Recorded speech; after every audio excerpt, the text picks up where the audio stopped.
The Gospel of John gives a beautiful description of the unity of God and the person of Yeshua when he says, "In the beginning was the Word. The Word was with God, and the Word was God. He was with God in the beginning. All things were made through him, and apart from him nothing was made that has come into being. In him was life, and the life was the light of man. The Word became flesh and tabernacled among us. We looked upon his glory, the glory of the one and only from the Father, full of grace and truth. Out of his fullness we have all received grace on top of grace. Torah was given through Moses. Grace and truth came through Yeshua, the Messiah. No one has ever seen God, but the one and only God in the Father's embrace has made him known." Wow! That's a ton to unpack. But let's focus on a few key points. First, the description of Yeshua as the Word. John said that this Word became flesh and tabernacled among us. Just as God pitched his tent in the midst of his people Israel through the tabernacle and temple, while remaining God in heaven and filling the universe with his presence, so he pitched his tent among us through his Son Yeshua, while remaining God in heaven and filling the universe with his presence. The concept of God's fullness dwelling in the Messiah in bodily form presents no problem when properly understood. For just as the glory of God filled the tabernacle and temple without in any way emptying, depleting, or lessening God, so also his glory filled the Messiah without in any way emptying, depleting, or lessening him. Again, we can go much deeper with this, and we have more resources attached in the study guides on our site. The concept, simply put, is that the Father and the Son are one, as Yeshua stated in John 14:9. "He who has seen me has seen the Father." Remember the Creator of the world who created all things and dwells in dimensions still unknown to our world. He's not just a simple character to define. It's unity with diversity. So we've touched on many of the various aspects of Yeshua, that he's Lord, salvation, divinity, and one in the unity of God. But quite possibly, one of the most important aspects for us to understand is that Yeshua is our husband, the lover of our soul. Wait, hold up. That just got a little weird. I'm God's bride?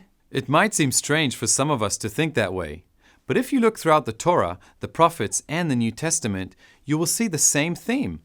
Remember in the book of Hosea, God said he would betroth us to him forever, and that he would call him Ishi, my husband, and no longer Baali, my master. The prophet Isaiah said, "Your maker is your husband. Adonai Tsevaot is his name. The Holy One of Israel is your Redeemer."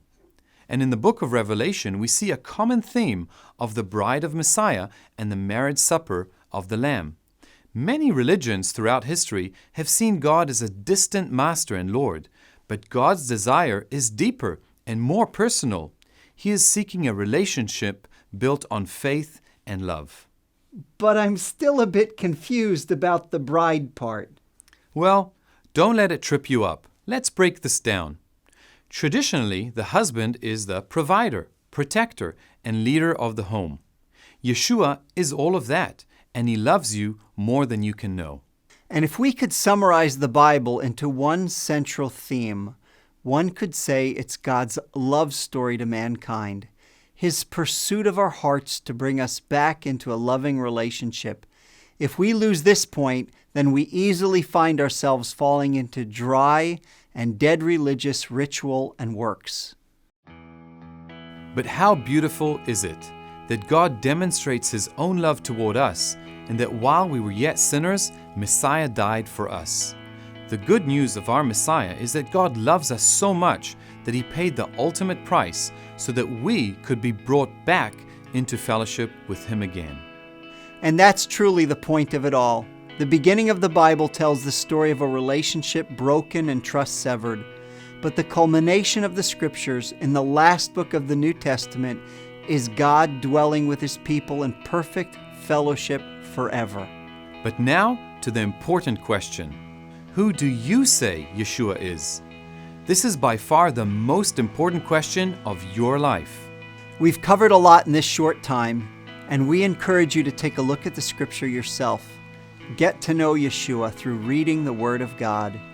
His Word is the best description, what's important to Him, what He values, what He's like. We have tons of resources available for you to dig in further into this question, and your discussion guide has links to other videos and resources that can help you on your journey.